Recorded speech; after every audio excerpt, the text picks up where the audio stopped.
ফুলাম জাপি এটি স্মাৰক আৰু এখনি মানপত্ৰ প্ৰস্তুত কৰিছিলোঁ। মই লগে লগে মানপত্ৰখিনি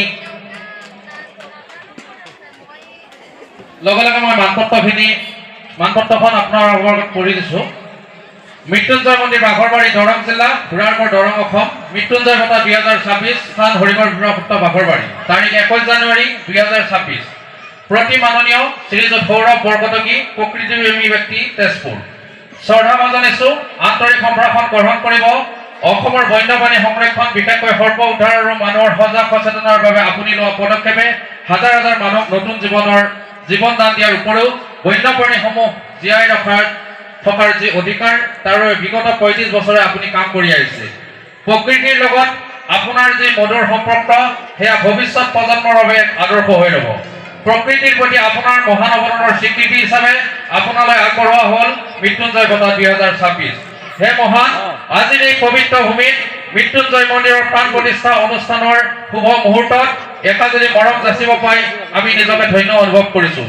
সদৌ পৰম পিতা পৰমেশ্বৰৰ ওচৰত আপোনাৰ সুস্বাস্থ্য আৰু দীৰ্ঘায়ু কামনা কৰি এই সম্বৰ্ধনা পত্ৰখিনি প্ৰদান কৰা হ'ল। ধন্যবাদেৰে মৃত্যুঞ্জয় মন্দিৰ বাঘৰবাৰী।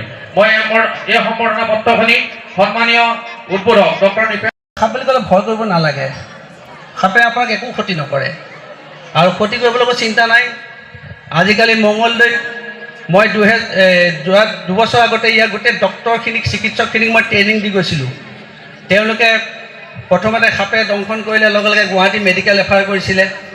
এতিয়া তেওঁলোকে নিজে চিকিৎসা কৰিছে আৰু সুস্থ কৰি আছে।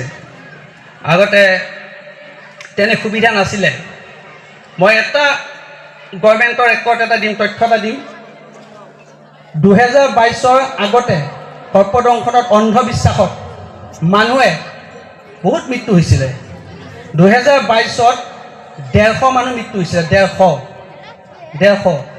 তেতিয়া মই ইয়াক লৈ বহুত গাঁৱে ভিতৰে ভিতৰে গৈ স্কুলে কলেজে সজাগতা আৰম্ভ কৰিলোঁ। চিকিৎসাত যাব লাগিব, চিকিৎসা কৰিব লাগিব।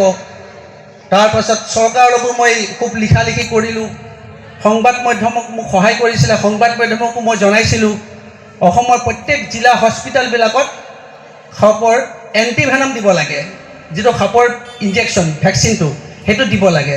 প্ৰথমতে মংগলদৈ হস্পিটেলত নাছিলে। মংগলদৈ হস্পিটেলত 2023 পৰা আৰম্ভ হৈছে। তেজপুৰ বিশ্বনাথ চাৰিআলি হস্পিটেলত নাছিলে 2023 পৰা। এনেকৈ অসমৰ প্ৰত্যেক জিলা হস্পিটেলবিলাকত যেতিয়া মই এণ্টিভেনমৰ কথা পাতিলোঁ, এণ্টিভেনম দিয়াৰ ব্যৱস্থা কৰা হ'ল, চৰকাৰে কৰিলে। তাৰ পাছত সৰ্পদংশনৰ মৃত্যুৰ হাৰ একেবাৰে নামি আহিলে। 2022 যদি 150 মানুহ মৰিছিলে, 2023 মাত্ৰ 37জন মানুহ মৰিছে। 2024 36জন মানুহ মৰিছে আৰু 2025 যোৱাবাৰ গৈছে, যোৱা এইকেইদিনত 27জন মানুহ ঢুকাইছে। কেনেকৈ নামি আহিলে চাওক। কাৰণ মানুহ সজাগ হৈছে, মানুহ গৈছে, হস্পিটেল যায়।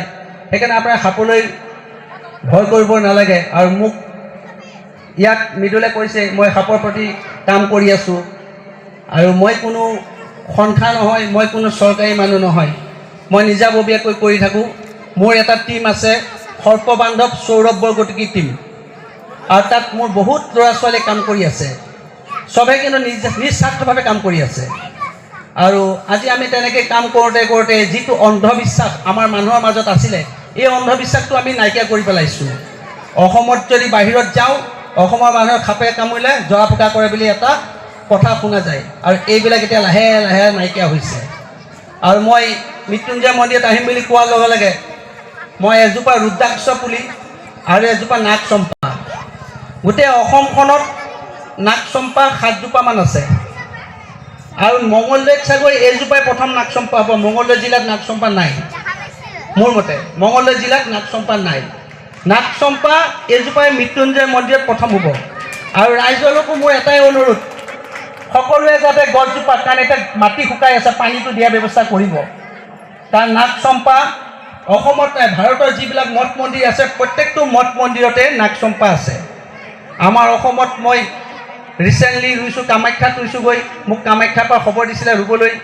কটন ইউনিভাৰ্চিটিত ৰুইছোঁগৈ, জালুকবাৰী ইউনিভাৰ্চিটিত ৰুইছোঁ, জ্যোতি চিত্ৰবনত ৰুইছোঁ, ৰাজীৱ খটিয়াৰ ঘৰত সমাধিত ৰুইছোঁ, খটিয়া কলেজত ৰুইছোঁ, মহামায়া থানত ৰুইছোঁ, তেজপুৰ মহাভৈৰৱ মন্দিৰত ৰুইছোঁ, বিশ্বনাথ চাৰিআলিত ৰুইছোঁ, লখিমপুৰত ৰুইছোঁ, এনেকৈ অসমখন ঘূৰি আছোঁ গছ ৰুই ৰুই। কিন্তু এয়া সম্পূৰ্ণ মোৰ নিজাববীয়া।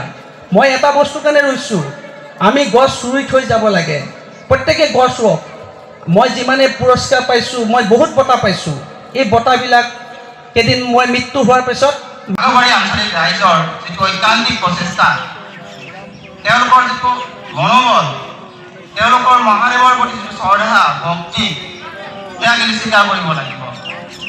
এটা ডাঙৰ পুখুৰী পুতি ৰাইজৰ সহযোগত তেওঁলোকে 70-80 লাখ টকীয়া এটা মন্দিৰ বান প্ৰতিষ্ঠা কৰাটো বৰ সহজ কাম নহয়।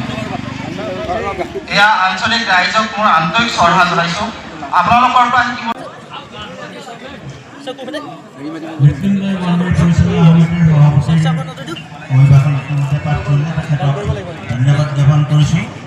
আমি বিশেষকৈ সময়ৰ প্ৰতি লক্ষ্য ৰাখি মঞ্চত উপস্থিত বৰেণ্যসকলৰ দুআষাৰ ভাষণ দিব আমি বিচাৰিছোঁ যে প্ৰথমে আমাৰ জ্যোতিৰ্লিংগৰ